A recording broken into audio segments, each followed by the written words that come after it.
Voilà, ça y est, l'enregistrement est en route. Alors, comme j'ai dit, on va voir un épisode particulier de la Parasha Vayishlach. En général, on aborde souvent le problème de l'ange, on aborde le problème de la réunion, de la rencontre entre Yaakov et Yosef, et Esav. Mais ce que je voudrais regarder aujourd'hui, de manière plus approfondie, c'est la Parasha de Dina. Okay. La Parasha de Dina, parce que peut-être parce que c'est d'abord un chapitre entier. Un chapitre entier de la Torah est consacré à la Parasha de Dina, à ce que Dina doit faire. Et donc, ce qui est intéressant de voir, c'est quel est en fait le sens de cette Parasha, et si vraiment elle est aussi simple que ça en a l'air, ou bien si au contraire, il peut y voir quelque chose de beaucoup plus profond que ce qui semble au premier abord. Alors aujourd'hui, on va voir beaucoup de textes, c'est-à-dire qu'on va d'abord être obligé de lire la paracha en entier, c'est-à-dire ce chapitre-là, pour avoir une idée de quoi il s'agit. Et ensuite, on va essayer de comprendre ce qui est écrit. Les commentateurs sont très souvent gênés pour essayer de définir exactement quand commence la paracha de Dina, c'est-à-dire à partir de quel moment la Torah nous parle de l'histoire de Dina et à partir de quel moment elle arrête. Alors, je vais vous mettre devant vous le texte maintenant. Vous allez voir le texte lui-même. Si vous l'avez par là, ça va aussi. Hein. Si vous l'avez aussi, voilà. Je suppose que maintenant vous le voyez. Et donc, si vous voyez bien, voilà. Premièrement, il faut faire attention. D'après la plupart des commentateurs, des Mefarshim, les trois versets du chapitre 33, les trois derniers versets du chapitre 33, font partie de l'histoire qui est racontée au chapitre 34, qui est l'histoire de Dina. Donc, on va commencer par les trois premiers versets. Donc, il faut y faire attention, c'est déjà une erreur qu'on fait souvent, c'est qu'on commence l'histoire de Dina en lisant ce que vous voyez ici devant vous, Baketse Dina Bakea, la ligne 7. Donc, voilà, on commence en général par parler à partir de Baketse Dina. Mais en fait, disent les commentateurs, non. Il faut commencer trois versets plus haut. Et voilà ce qu'il est écrit. Vayavo Yaakov Shalem Ir Shem. Alors là, il y a aussi une grande discussion. Qu'est-ce que ça veut dire Shalem Ir Shem? Il y en a qui disent que Shalem, c'est Yaakov. Yaakov est arrivé Shalem entier. À savoir, Yaakov est arrivé d'un point de vue matériel dans de bonnes conditions et d'un point de vue spirituel, il est arrivé de manière tout à fait probante, on va dire de cette façon-là, qui prouve bien qui il est, qu'est-ce qu'il est. Il ne faut pas oublier qu'il est revenu de chez Laban la semaine dernière, et donc il a traversé le Jourdain, et maintenant il est en train de rentrer. La première grande ville qu'il rencontre, c'est donc la ville de Shrem. Donc Yaakov est arrivé Shalem, entier, Ir Shrem à la ville de Shrem. Il y en a qui disent non. Vayavo Yaakov Shalem Ir Shrem. Il est arrivé à Shalem, à un endroit qui s'appelle Shalem, Ir Shrem, qui est dans la région de la ville de Shrem. Et donc, ce qui se passe, c'est donc, c'est pas qu'il est arrivé à Shrem, il est dans les environs de Shrem. Et ça va avoir une énorme importance pour la suite. C'est-à-dire, est-il arrivé à la ville de Shrem, qui est une très grande ville, D'après certains midrashim, on dit que les enfants de Yaakov, Shimon et Lévi, ont tué 900 personnes dans la nuit. 900 personnes, 900 hommes. Donc, ça veut dire que c'est un grand important. D'autres mefarshim ne sont pas d'accord avec le midrash et disent que ce n'est pas possible. On ne peut pas tuer 900 personnes en une nuit à deux personnes tout seuls, à deux hommes tout seuls. Quoi qu'il en soit, Vayavo Yaakov Shalem Ir Shrem. Donc, Yaakov est arrivé dans les environs de Shrem, à Shrem. Asher Be'eretz Kanaan, Bevo'o mi Padan Aram. C'est-à-dire, on nous dit, il ne faut pas oublier d'où vient-il de Padan Aram, là où était Lavan. Vayichan et Peneaïr, et il a fait son camp, et Peneaïr, encore une fois, dans les environs de la ville, pas dans la ville. Il n'est pas rentré dans la ville. Donc, on peut comprendre pourquoi. Parce que la ville est quand même importante. Et là, il y a un verset extrêmement important qu'on rate en général jamais. Enfin, qu'on rate en général, pardon, toujours. C'est le verset Yutet, donc l'avant-dernier verset du chapitre 33. Il est écrit Vayiken et Relkat Askadi. Il a acheté le terrain, le champ, à Sher Natasha Maolo, là où il avait donc, on peut dire, construit son campement, Miyad ben Chamor, de Chamor, Avi Shrem, le père de Shrem, dont on parlait plus tard, de Mea Keshita, pas avec 100 Keshita, c'est la monnaie de l'époque. La plupart des commentateurs disent voilà, on y est. C'est la preuve qu'il n'est pas à Shrem, parce que son campement est visiblement un champ. Et qui c'est qui lui vend le campement, c'est-à-dire le terrain sur lequel le campement a été bâti? C'est Hamor Avi Shrem Bemeaksita. C'est pas la ville de Shrem. Il n'a rien acheté à Shrem. Il a acheté quelque chose dans les environs, là où se trouvait Hamor, le père de Shrem. C'est-à-dire que Hamor a donné à son fils Shrem le nom de la ville, de la grande ville dans laquelle il est, mais Yaakov n'est pas à la ville de Shrem. Il est dans les environs de la ville et dans une banlieue, on va dire comme ça, dans la banlieue de Shrem. Et c'est pour ça qu'il achète aussi facilement un terrain. Il est évident que dans la ville de Shrem même, ou dans les environs, dans les proches environs de la ville, personne ne lui aurait vendu un terrain qui vaut beaucoup plus d'argent, qui vaut beaucoup plus de valeur. Donc, on voit bien apparaître ici que la ville de Shrem n'est pas loin, mais on n'y est pas. Ça va nous expliquer par la suite comment Shimon et Lévi vont pouvoir tuer les hommes de la ville. Si on parle de la ville de Shrem, c'est presque impossible à imaginer. Il y a beaucoup trop de monde. S'il s'agit de quelque chose dans les environs, une petite banlieue de Shrem, alors c'est plus compréhensible. Quoi qu'il en soit, Vayatsef Sham Misbeach, Vayikralo El Elohé Israël, et donc il est à côté de Shrem. Il a donc, dans le petit terrain qu'il a acheté, il a donc construit un hôtel et qu'il a fait appeler El Elohé Israël. Vous remarquerez, nous on est habitués, hein, que El Elohé Israël, ça veut dire le Dieu d'Israël. Il faut penser qu'on parle de Yaakov ici. Donc, on ne parle pas du tout de Elohé Israël. On parle ici de Elohé Yaakov. Il n'appelle pas Elohé Israël comme si c'était Israël. Israël qui était Israël le peuple. Il parle de Israël lui. El Elohé Israël. Le Dieu qui est le Dieu d'Israël, c'est-à-dire son Dieu à lui. Ok. Donc voilà. C'est quelque chose dont il est arrivé et il s'installe. Regardez tout de suite. La paracha de Dina qui va intervenir maintenant. On oublie ça aussi. Et les commentateurs tout de suite le rappellent. Elle intervient quand? Quand Yaakov a décidé de s'installer. Ah, il n'a pas acheté un terrain pour rien du tout. Il a décidé que maintenant il s'installe ici. Donc il va s'installer là. Et puisqu'il veut s'installer ici, eh bien, dans le cadre de cette installation, va Tetse Dina Batlea, Asher Yalda le Yaakov, Lirot Bebnot Haaretz. Je rappelle, si jamais on était à Shrem, alors on n'aurait pas écrit Lirot Bebnot Haaretz. On aurait écrit Lirot Bebnot Haïr. Mais elle va voir les filles à Haaretz de la région, puisqu'elle est dans la région de Shrem. Donc c'est dans le cadre on va dire comme ça, de l'installation de Yaakov, qui semble avoir décidé que pour le moment, il va habiter à Shrem, dans la région de Shrem. Eh bien, c'est pour cela que maintenant Dina est sortie. Vayarota Shrem ben Chamor achivi Nessi Haaretz. Il l'a vu, Nessi Haaretz, regardez bien, Nessi Haaretz.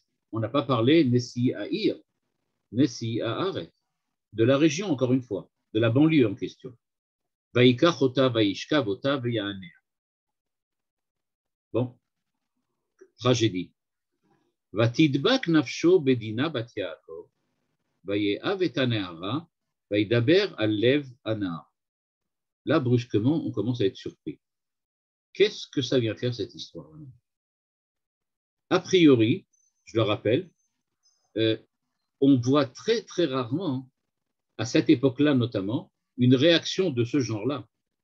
C'est-à-dire, regardez par exemple quelque chose de beaucoup plus, on va dire, familial. C'est l'histoire de Amnon et Tamar, c'est-à-dire les enfants de David. Amnon et Tamar étaient deux demi-frères, c'est-à-dire deux demi-frères et sœurs, et Amnon est tombé amoureux de sa demi-sœur, et il la viole, et une fois que c'est terminé, il est écrit, on va le voir après ça dans le texte que j'ai ramené, il est écrit qu'il la détestait d'une haine profonde. On voit rarement quelqu'un qui tombe amoureux d'une femme qu'il a violée. Surtout après une horreur, après l'horreur qu'il a fait, on ne comprend pas très bien ce que ça veut dire Vatibak Nafsho Bedina Bat Yaakov. On parle d'un coup de foudre, on ne comprend pas très bien de quoi il s'agit. Mais en tout cas, c'est bizarre. Vaye'av et Taneara, Vaïdaber Alevanar. C'est-à-dire, il semblerait qu'il a essayé de la convaincre de se marier avec lui. Vaïdaber Alevanar. Et donc, Vayomer Shrem el Chamor Aviv, les morts, Kachli et Ayalda Azot, les Isha. Il se tourne donc vers son père, qui est donc celui qui est comme ça, le gouverneur de la petite région à côté de Shrem, et il lui dit, prends-moi et Ayalda Azot, les Isha. Là aussi, c'est étonnant. Ben, il n'avait pas besoin de la prendre pour femme. Il l'avait déjà, en fait, ce qui s'est passé, c'est qu'il l'a kidnappée et violée. Donc, il n'a absolument pas besoin de se marier avec elle. Mais pas du tout. D'une manière tout à fait étonnante, il demande à son père de passer par les voies officielles, c'est-à-dire, en tant que père, à l'époque en tout cas, semble-t-il, c'est comme ça que ça se faisait, c'est que dans les mariages, on passait par les parents. C'est les parents, en fait, qui mariaient les enfants. Et donc, on le voit avec Abraham, par exemple, et avec Rivka, dans lequel, quand on se marie, eh bien, on va demander la main de la jeune fille au père, qui est celui qui représente, je ne veux pas dire qu'il possède la fille, mais presque. D'après la Torah, on voit que c'est une véritable possession même financière. Elle lui appartient.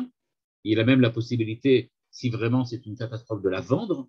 On voit qu'il y a une possibilité comme ça, de la vendre comme esclave et servante. Donc, il y a une certaine possession du père. Donc, on va chez le père. Et donc, Hamor, qui a kidnappé cette jeune fille, à l'époque, ce n'était pas tellement quelque chose de pas courant, qui en plus l'a violée, tombe amoureux, ça c'est spécial, mais en plus, il demande maintenant à son père, s'il te plaît, ok, je voudrais me marier avec elle, mais officiellement, de manière tout à fait correcte. Yaakov Shama qui timé et dina bito. Ubana vayu et mikne ou basade. Lui, Yaakov, a entendu, c'est-à-dire, bon, quelqu'un est venu lui raconter qu'elle a été kidnappée, violée et prise. Mais il ne pouvait rien faire, a priori. Ses enfants n'étaient pas là, ils étaient en train de gérer les troupeaux qui se trouvaient dans la région. Puisqu'encore une fois, il avait des troupeaux, il fallait qu'il aille là. Vecherish Yaakov ad Boam. Donc, il n'a rien fait, il n'a rien dit, il n'est pas intervenu, ad Boam. Là aussi, c'est un peu spécial. Qu'est-ce que ça veut dire, Vecherish? Et pourquoi? Il n'était pas le seul quand même. Ses enfants étaient là-bas, d'accord, mais enfin, il avait d'autres personnes autour de lui, il n'était pas tout seul. C'est pas qu'ils étaient 12. Je rappelle que quand il a rencontré, au début de la paracha Vaïshla, quand il y a la rencontre de Yaakov et Esav parle de Yaakov comme une très grande famille avec des troupeaux, avec des esclaves, c'est-à-dire des esclaves, c'est des soldats en fait. Donc il rencontre, il y a énormément de monde autour de lui, pas seulement ses enfants. Donc on ne comprend pas pourquoi il ne réagit pas. Qu'est-ce qui se passe? Vayetse Chamor Abishrem el Yaakov ledaber ito. Et donc, de manière officielle, Yaakov va rencontrer maintenant le père de Shrem qui vient lui parler pour lui demander la main de sa fille. Ubne Yaakov ba'u minastade. Et donc, les enfants de Yaakov sont revenus. Keshomam, quand ils ont entendu l'histoire, c'est-à-dire quelqu'un est parti leur dire, vous savez que Dina a été kidnappée, ils sont revenus tout de suite. Vayit atzvu à anashim. Et là, on voit la réaction. Vayit atzvu à anashim. Et là, j'ouvre une petite parenthèse. Mais pourquoi Yaakov lo itatsev? On ne sait pas. Il n'a rien dit, rien fait. Il semblerait que si on fait le contrat entre comment Yaakov a réagi et comment les frères ont réagi, on voit que Yaakov est riche, c'est-à-dire non seulement il a rien fait, mais on a l'impression qu'il n'a rien dit non plus. Il n'a pas exprimé de douleur. Il est resté comme ça, un petit peu adiche, sans réaction. Vayichar lahem meod. Encore une fois, et regardez bien le verset, Vayichar lahem meod. Eux étaient très en colère, mais pas Yaakov. Qui nevala asa Israël, parce que cet homme-là, Shrem, a fait quelque chose Israël. Ici, Israël, on pourrait croire qu'il s'agit ou du père Israël, monsieur Yaakov, ou bien Israël, pas le peuple qui n'existe pas encore, mais la famille d'Israël. Et regardez bien, Lishka ve'etbat Yaakov vechen lo yase. Que quelqu'un ait kidnappé et violé la fille de Yaakov. Et ça, ce n'est pas une chose qu'on fait. C'est-à-dire que les frères ont ressenti une véritable humiliation de la part de Shrem, mais pas une humiliation personnelle pour eux. C'est-à-dire, ce n'est pas le fait de dire on est humilié parce qu'ils ont violé notre sœur, mais on est humilié parce qu'ils ont humilié notre père. C'est-à-dire que les enfants de Yaakov font référence à leur père pour se réclamer de la famille.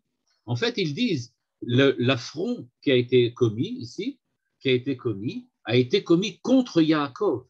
C'est ça le vrai problème, pas le problème de Dina.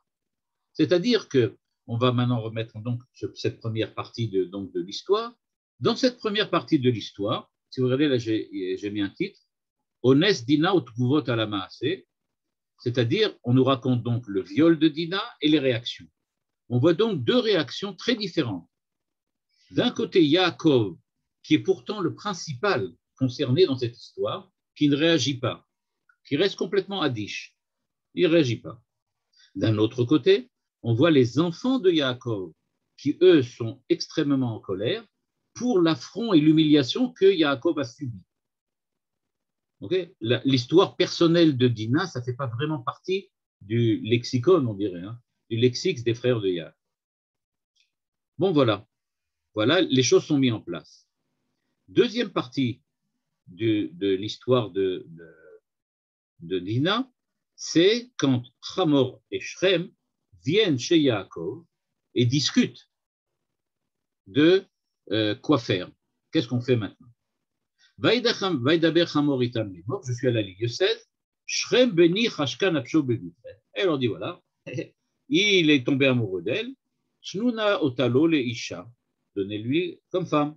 Veitratanu otanu. Regardez bien ce qu'il dit. Ce que dit le Shrem, le père, donc, Hamor, le père, il leur dit ok, je vous propose quelque chose de très généreux. Vous allez accepter de donner Dina à mon fils. Entre parenthèses, il n'y a pas besoin de laver l'affront qui a été fait à Yaakov. Pourquoi? Veitratnu otanu. Parce qu'on fait maintenant un accord politico-militaire entre nous. C'est-à-dire, vous êtes extrêmement nombreux. J'ouvre encore la parenthèse de tout à l'heure. Alors pourquoi Yaakov n'a pas réagi? Il n'était pas seul. Il n'était pas seul au moment où ça arrivait. Donc, vous êtes extrêmement nombreux, vous êtes extrêmement forts. Nous sommes prêts à faire un accord géopolitique entre vous qui êtes très forts et nous qui sommes aussi très forts. Benotechem titnu lanu, vet benotenu tikru lachem, veitanu teshevu. On fait un accord, on est ensemble maintenant. Vous allez marier nos filles, nous allons marier vos filles. Regardez bien, le verset encore souligne. On ne parle pas du tout d'une famille de 12 personnes. On parle de quelque chose de beaucoup, beaucoup plus grand. On parle donc, encore une fois, pourquoi Yaakov ne réagit-il pas? Et donc il leur dit, Vayomer Shrem El Avia ve'el Achea. Et donc, Shrem dit donc au père, c'est-à-dire à Yaakov et aux frères, qu'est-ce qu'il leur dit? Emtsachen be'enechem, s'il vous plaît, ve'asher tomru elai eten. C'est-à-dire vraiment de manière polie, de manière, je vais dire, gentille, il dit voilà, je vous propose une offre généreuse, nous voulons que Shrem se marie avec votre fille et on est prêt à faire un accord géopolitique dans lequel vous allez venir habiter ensemble avec nous. Donc, si on maintenant, je finis juste le dernier verset, vous allez voir comprendre tout de suite pourquoi il est prêt à être généreux. Il continue en disant Arbu alay me'od mo'ar umatan va'etna kasher tomru elay utnu li tanara leisha. Il a dit vous pouvez me demander comme dot tout ce que vous voulez, je paye. Je suis prêt à tout payer, tout ce que vous voulez. C'est-à-dire, en fait, il dit je reconnais, c'est moi qui rajoute ça parce que ce n'est pas écrit vraiment, mais je rajoute ça parce que il me semble que c'est ça ce que la Torah veut nous montrer. Je reconnais qu'il y a eu un problème, mais on est prêt à réparer ce qui s'est passé. On est prêt à réparer parce que Shrem est tombé amoureux, de Dina. Et donc, puisque Shrem est tombé amoureux de Dina, nous sommes prêts à payer tout ce que vous voulez, c'est-à-dire, vous pensez que je dois vous comment on appelle ça, vous les fatsot au trem, vous apporter je sais pas, vous rembourser pour ce que je vous ai fait, je vous paye tout ce que vous voulez, je donne toute la dot que vous voulez, vous pouvez venir et habiter avec nous, etc., etc. Donc, ce que proposent Shrem et Hamor, c'est extrêmement généreux compte tenu de ce qu'il y avait à l'époque. Parce que je voudrais rappeler une autre chose encore, et on verra ça aussi un peu dans le texte après.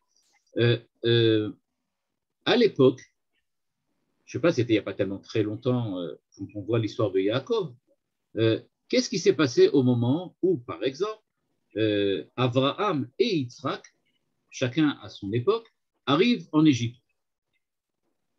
Eh bien, ils sont obligés de faire toutes sortes de stratagèmes parce qu'à l'époque, c'était tout à fait courant que quand on voyait une belle femme, eh bien, on la kidnappait, on la violait, on la gardait. Et puis c'est tout. Et donc là, c'est complètement différent. On assiste à quelque chose de complètement différent. Abraham, en fait, Sarah a été complètement kidnappée et violée chez Elimelech. Il n'y a aucun problème. Donc, on voit que c'est des choses qui arrivaient à l'époque couramment.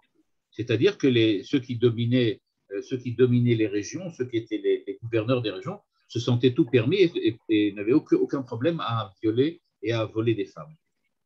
Donc, ce que proposent Shrem et Hamor semble tout à fait dans les règles, on va dire comme ça.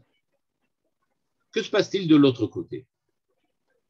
Eh bien, la Torah commence par nous dire, et regardez bien, dans le premier paragraphe qui nous avait préparé à la négociation de Shrem, on avait entendu que les frères étaient extrêmement en colère.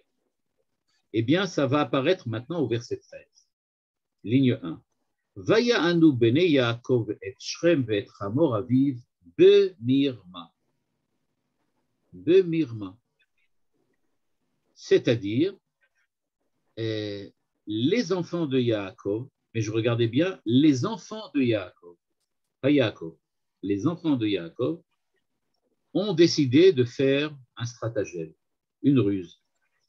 Vaïdabru asher timé et dina achotam, parce qu'ils avaient discuté entre eux et ils ne pouvaient pas supporter le fait qu'ils ont timé, ils ont sali, ils ont souillé et dina achotam. Là, on voit qu'il y a maintenant une relation entre les frères et Dina elle-même.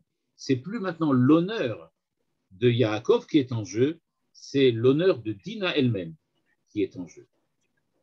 C'est-à-dire, au départ, ils sont en colère contre ceux qui ont humilié Yaakov.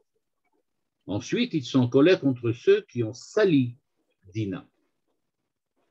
Vayomru alehem lo nuchal lasot hadavar haze latet torotenu leish asher or. Là, on connaît l'histoire. Qui frère parle à nous. Ach bezot neot lachem im tiu kamonu leimol lachem kol zachar. Et dis donc voilà, ouais, on est d'accord. On accepte votre accord. On accepte de faire donc une union géopolitique entre l'armée, la famille de Yaakov, avec l'armée et la ville des environs de Shrem. Arbezot neot lachem, vous devez faire la Brit Mila. Venatanu et benotenu lachem, et benotenu nikach lachnu, veyashavnu itchem, vainu le'am echad. On accepte.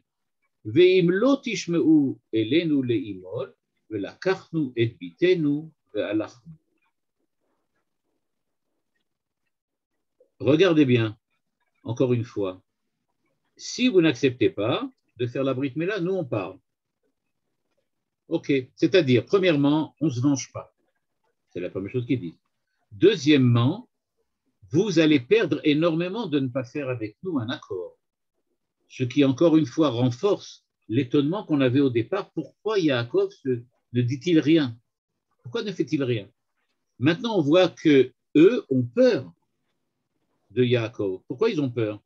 Parce qu'on voit que les frères disent, si vous n'êtes pas d'accord, nous on s'en va, et c'est une menace. Pourquoi c'est une menace? Parce que vous avez la possibilité d'être en accord avec nous. Et vous voyez la puissance que l'on a. Être en accord avec nous, c'est un avantage géopolitique pour vous. Vous n'avez pas intérêt à le laisser passer. C'est-à-dire, en fait, qu'est-ce que proposent les gens de Shrem, de la région de Shrem? Eh bien, les gens de Shrem, ils proposent, soyez avec nous. On fait une union. Les enfants de Yaakov répondent, on est tout à fait conscients que vous avez beaucoup à y gagner dans cette union-là. Donc, vous devez payer le prix pour l'union. C'est la Brit Mila. Et donc, on voit bien qu'ils représentent quelque chose au niveau géopolitique qui intéresse les gens de Shrem parce que ça leur fait maintenant des alliés forts et puissants. Et donc, oui. Excusez-moi, mais ça n'explique pas l'attitude de Yaakov. Justement, ça ne fait que renforcer l'étonnement devant l'attitude de Yaakov. Yaakov avait de quoi partir, faire dès le départ, dès qu'il a entendu qu'elle a été kidnappée, de partir avec toute son armée, avec tous les gens qui étaient avec lui, pour combattre contre les gens de la région là-bas.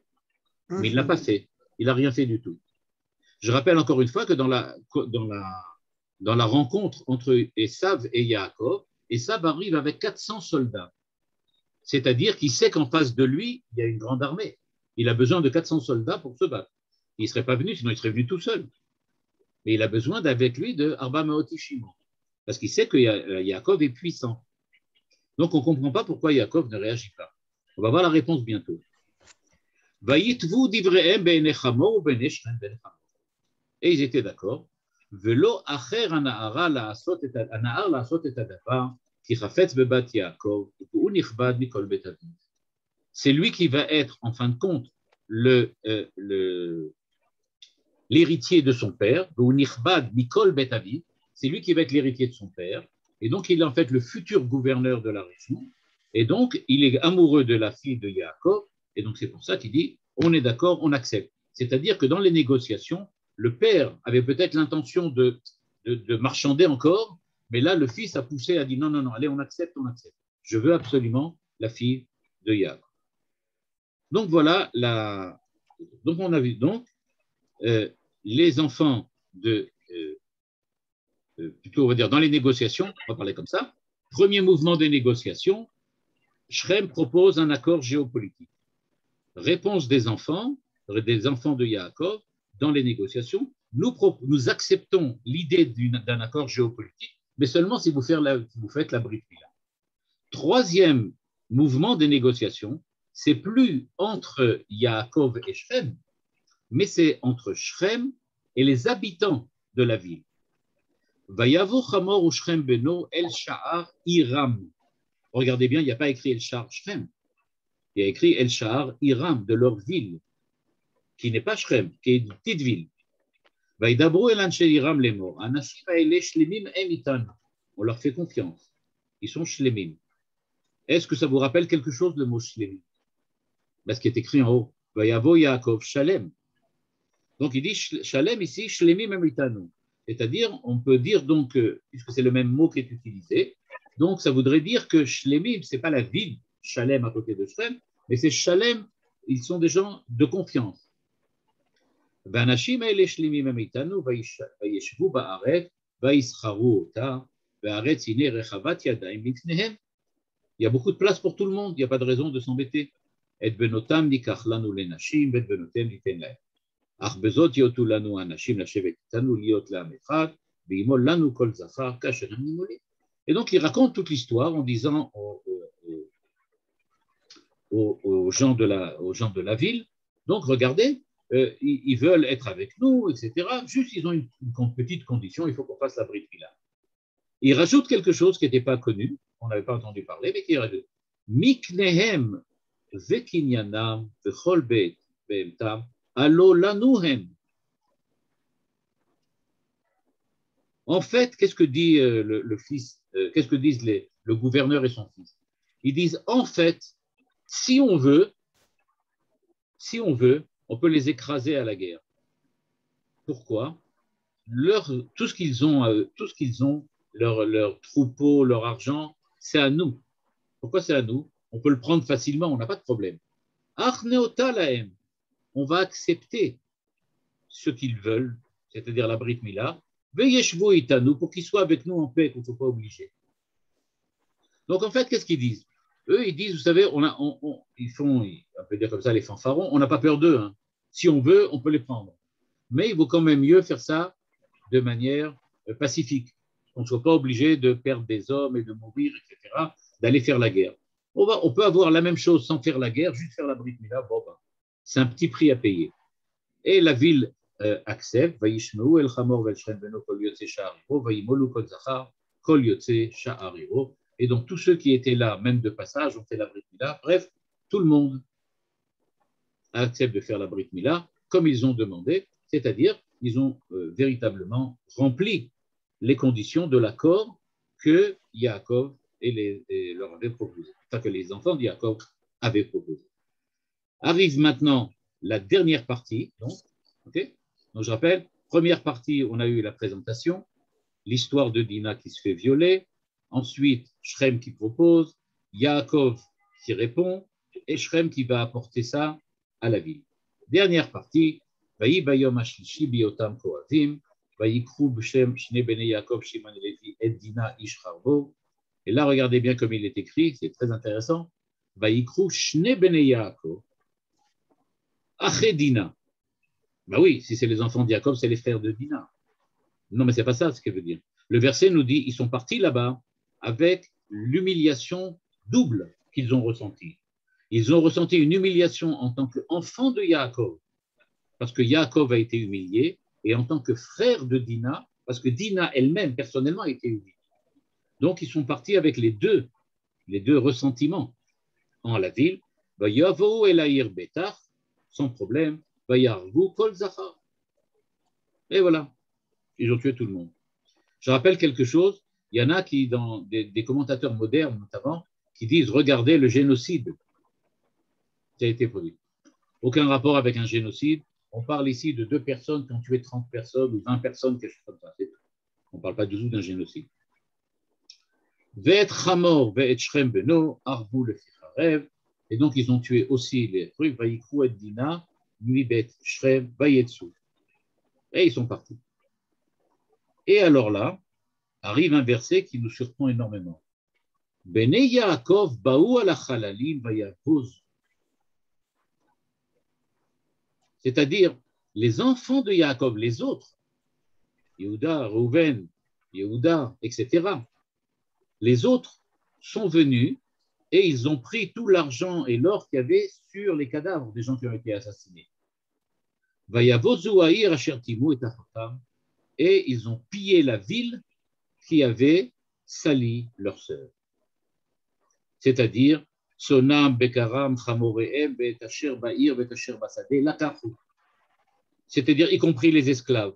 Vet kol chelam, vet kol tapam, vet neshem, shavu beyavod, vet kol asher babay. Ils ont pris tout le monde. Et donc, ils ont véritablement mis la ville à sac, entièrement. Ils n'ont rien laissé là-bas. Ils ont tout pris. Imaginez si c'était la ville de Shrem. On parle de milliers de personnes à Shrem. On ne comprend pas comment c'est possible.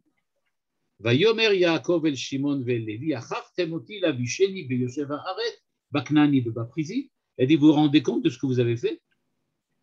une telle réaction, tout le monde va en entendre parler. Et vous vous rendez compte? Vous allez faire, toute la famille va se faire massacrer parce qu'ils vont, tous les gens de la région, et pas seulement le petit village en question, mais la ville de Shrem et toutes les autres grandes villes de la truc, vont partir en armée, comme ça, partir en guerre, et ils vont nous massacrer.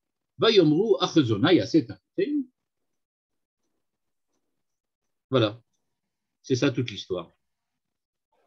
Donc maintenant, quand on lit l'histoire, il y a quelque chose qui est vraiment surprenant là-dedans. C'est que, bon, on comprend de quoi il s'agit, mais si maintenant je vous demandais de manière un peu théorique, mais ça va là-dedans, qui est le bon et qui est le méchant là-dedans?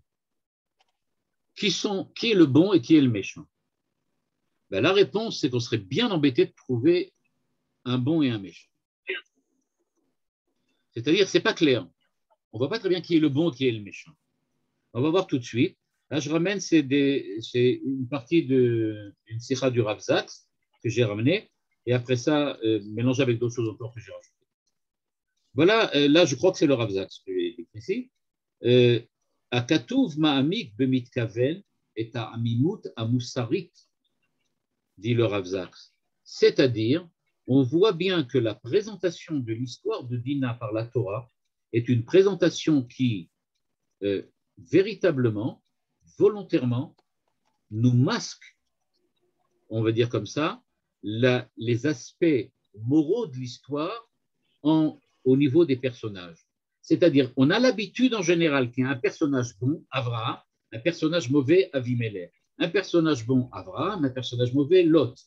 C'est clair, en général, c'est noir et blanc. Il y a quelquefois un petit peu de gris, mais là, ce n'est pas du tout ça. Si on reprend toute l'histoire, on va le voir maintenant, le Rav Zaks va le faire au début, eh bien, on ne voit pas du tout qui est blanc, qui est noir ici. On voit que des gens gris. Il n'y a que du gris. Il n'y a pas de blanc, il n'y a pas de noir. C'est-à-dire que nous dit le Rav Zaks, faites attention, mais il n'y a pas besoin de lui pour le voir, on le voit bien. Eh bien, on va prendre ce qu'on vient de lire maintenant. Est-ce qu'ils ont eu raison d'aller tuer les gens de la ville? On n'en sait rien. En fait, tout se termine en disant, Yaakov leur dit, vous êtes complètement fous, vous êtes des insensés. Et eux, ils répondent de manière un petit peu comme ça, de manière un peu violente, pourquoi on doit laisser notre soeur, c'est une prostituée? C'est-à-dire, on ne voit pas très bien quelle est la réponse. Lui, il leur dit, vous êtes insensés. Ils lui disent, oh ben, même si on est insensé, on ne peut pas laisser passer une telle humiliation, un tel affront. Ben, ce n'est pas ça ce que dit Yaakov. Yaakov leur dit, mais même l'affront, on est d'accord, mais c'est extrêmement dangereux. Mais ils disent, non, même si c'est dangereux, il faut réagir. On ne voit pas très bien qui a raison là-dedans. Et donc, comme le montre ici le Rav Zaks, d'abord, en fait, ligne 15, Shrem, ce n'est pas quelqu'un qui est comme le fils de David.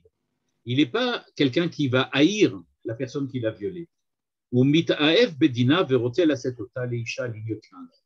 Amelech avi shel Shrem ve'anshe ha'ir, mekablim beratzon et drishatam shel Shimon ve'Levi sheimolu. En fin de compte, du point de vue des gens de Shrem, c'est vrai, il a fait quelque chose qu'on ne doit pas faire. On est d'accord. Mais il n'empêche qu'il ne veut pas dire qu'il a fait tchouva, mais il montre quelque chose qui nous rappelle quelque chose de la tchouva. Je suis prêt à payer. J'accepte toutes vos conditions.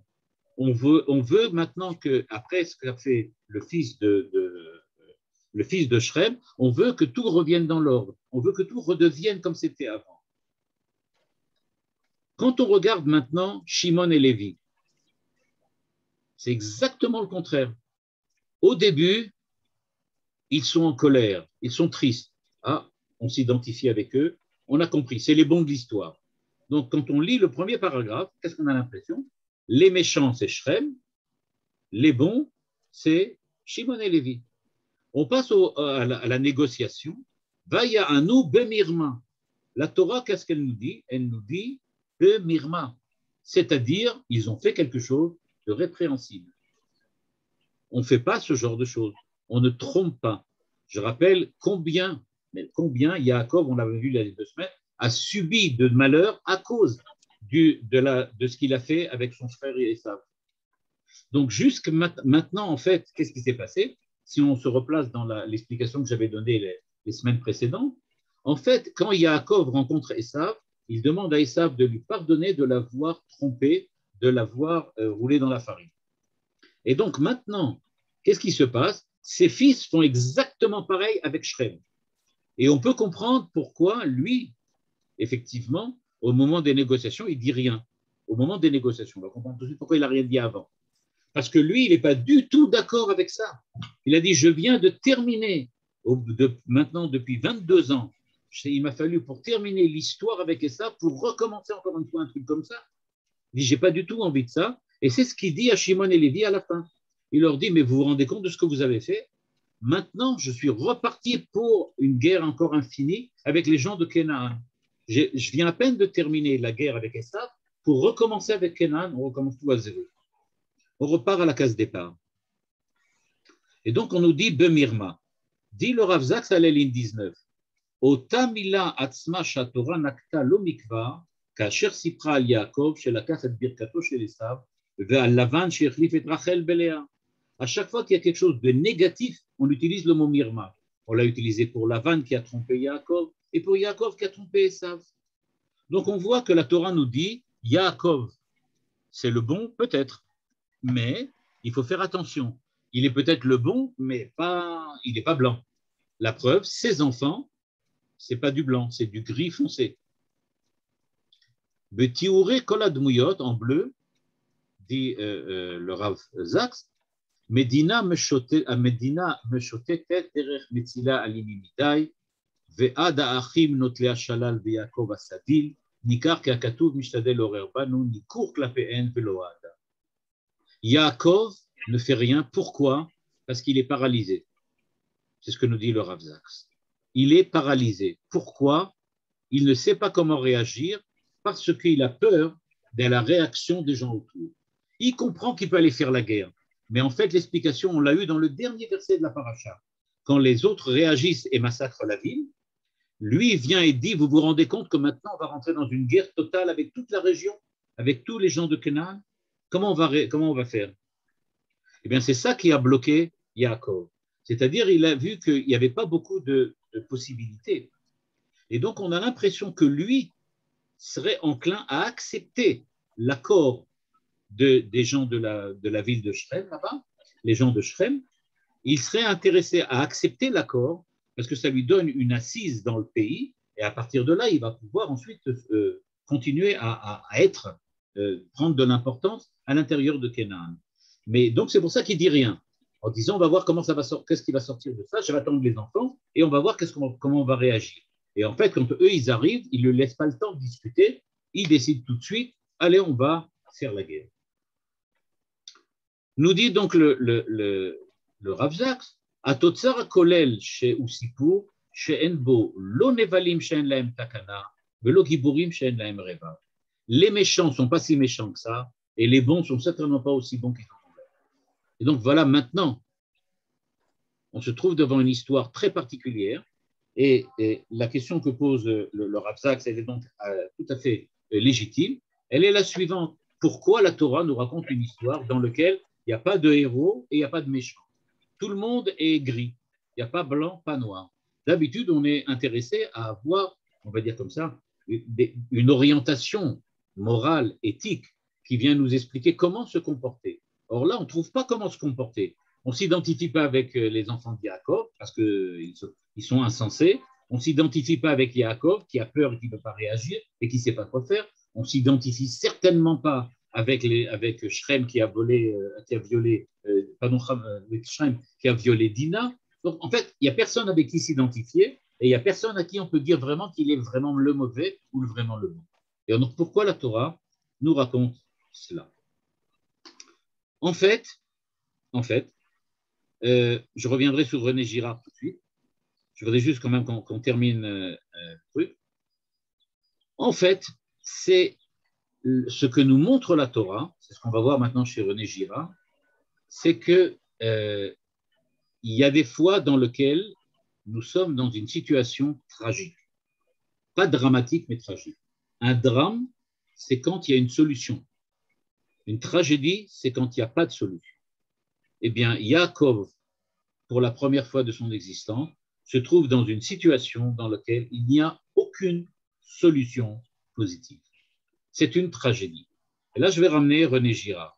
René Girard explique, voilà, je vais lire, c'est du français, donc ça peut vous comprendre, et il nous dit la chose suivante. Il dit, nos désirs ne viennent pas de nous, ils sont imités. Quand quelqu'un dit qu'il a un désir, qu'il veut quelque chose, qu'il voudrait quelque chose, ce n'est pas quelque chose qui vient de lui-même, dit René Girard. C'est parce qu'il a vu d'autres qui veulent cette chose-là. Et lui aussi, par une espèce de jalousie, on en a parlé la semaine dernière, veut la même chose. Le désir ne va pas d'un sujet à un objet selon une trajectoire linéaire, mais il passe par la médiation d'un autre, un modèle, et donc il y a un triangle. Monsieur A voudrait B. Eh bien, il le veut parce qu'il a vu C qui veut B. C'est par le fait qu'il a vu que C veut B que A veut aussi B. Si personne ne veut B, ben, en général, A non plus n'en veut pas. Il en faut un premier, évidemment. C'est ça le problème de chez Girard. Ça doit commencer par quelqu'un. Mais à partir du moment où il y a quelque chose qui semble montrer à Monsieur X qu'il y a une certaine chose qui est intéressante, pourquoi? Parce que Y s'y intéresse, alors lui aussi commence à s'y intéresser. C'est-à-dire, en fait, dit René Girard, tout sujet a besoin d'un modèle pour savoir quoi désirer. À partir du moment où tu vois qu'on aime telle chose, alors tu dis, ah d'accord, c'est important. Aujourd'hui, le mimétisme, c'est un des grands termes qu'utilise René Girard, qui s'appelle le mimétisme. Eh bien, ce qu'il appelle dans son livre, enfin, il y a un livre qui s'appelle Violence et mimétisme, dans lequel il dit en fait que le mimétisme, c'est ça qui fait marcher la société. Aujourd'hui, avec la publicité, j'en parle même pas, c'est-à-dire on vous montre dans la publicité que vous devez désirer quelque chose. À partir du moment où on vous montre ce que vous devez désirer, vous commencez à réfléchir, ah oui, pourquoi pas? Donc, il faut que quelqu'un me montre. Si personne ne me montre qu'un iPhone, c'est intéressant, je n'ai pas de raison de penser que je voudrais un iPhone. Et donc, nous dit René Girard, tout sujet a besoin d'un modèle. Cela signifie que le désir d'avoir telle femme, tel poste, telle distinction est en vérité un désir d'être. Je veux quelque chose, mais en fait, je veux être comme celui qui veut cette chose-là. C'est-à-dire, reprenez un exemple comme ça. Voyant que, on va reprendre par exemple les Doudaïm, l'histoire des Doudaïm. Quand Reuven apporte les Doudaïm à Léa, les Doudaïm, bon, c'est rien du tout, c'est des fleurs, c'est pas quelque chose d'important. Mais puisque ça a de l'importance aux yeux de Léa, alors Rachel vient et dit, ok, moi aussi je voudrais que tu me les donnes. Pourtant, elle en a vu des Doudaïm toute sa vie, elle en avait tout le temps autour. Elle n'a pas vu une telle importance. Mais brusquement, elle découvre, c'est très important, ça va permettre à Léa de rencontrer Yaakov, d'aller dans la tente de Yaakov. Donc moi aussi, je les veux. Maintenant, je les veux moi aussi. C'est-à-dire, cela entraîne les individus qui s'imitent les uns les autres, le mimétisme, en désirant les mêmes choses, en devenant semblables. Et donc, nous dit-il, seuls les semblables peuvent s'envier, se jalouser, se haïr, ou bien entrer dans des relations sournoises déclarées de rivalité.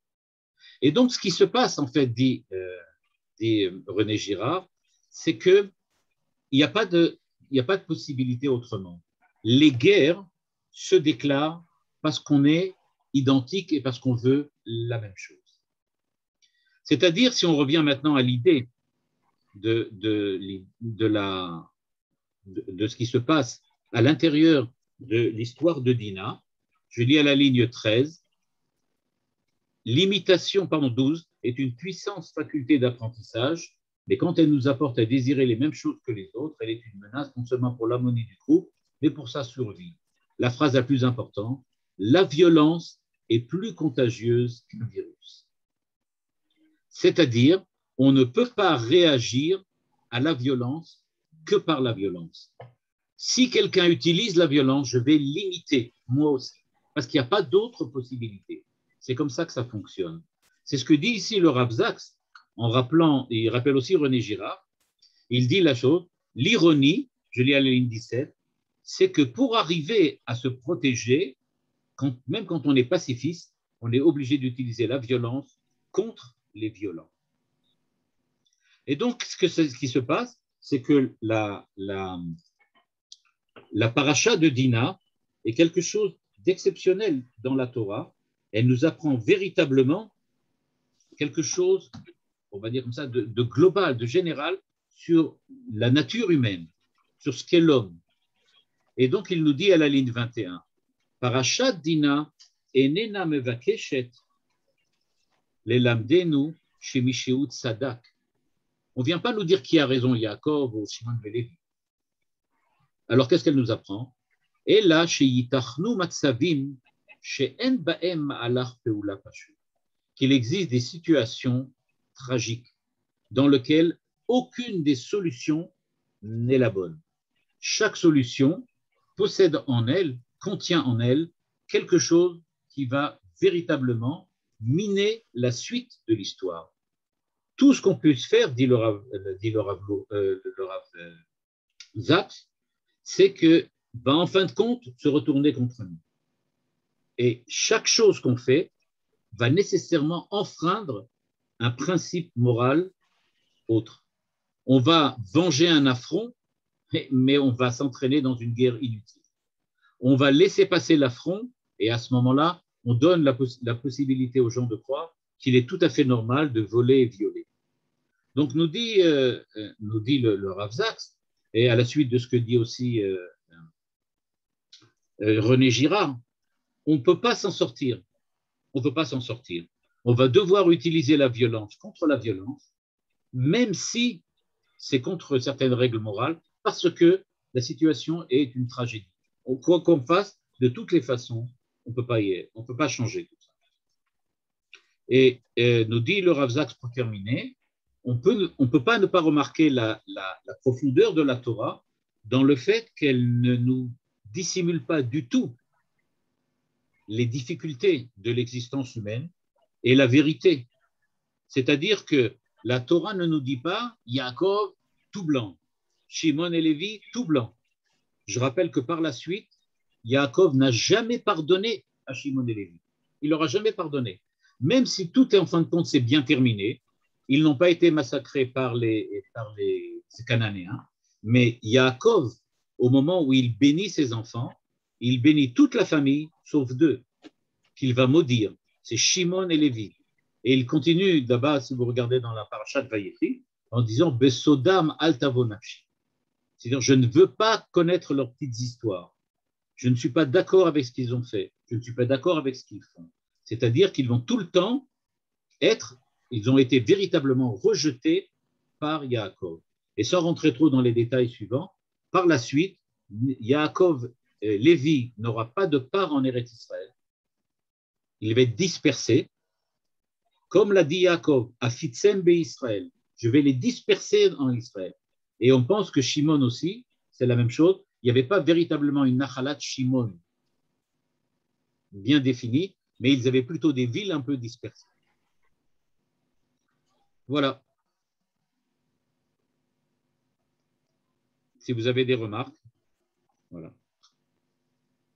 Ben oui, ça semble évident qu'il ne fallait pas qu'elle sorte. Voilà. Et comme le dit en fait le texte, elle n'aurait pas dû sortir, lui, il n'aurait pas dû la violer, les frères n'auraient pas dû tuer, ils auraient pas dû... Personne n'a vraiment fait... Ouais. Ouais. Non, mais c'est tellement humain que c'est extraordinaire, quoi. Ouais. Bon, c'est des parachiotes extraordinaires. Hein, Ah, c'est Bereshit, hein, c'est le livre de Bereshit. Ouais. En tout cas, c'est vraiment une superbe étude. Hein.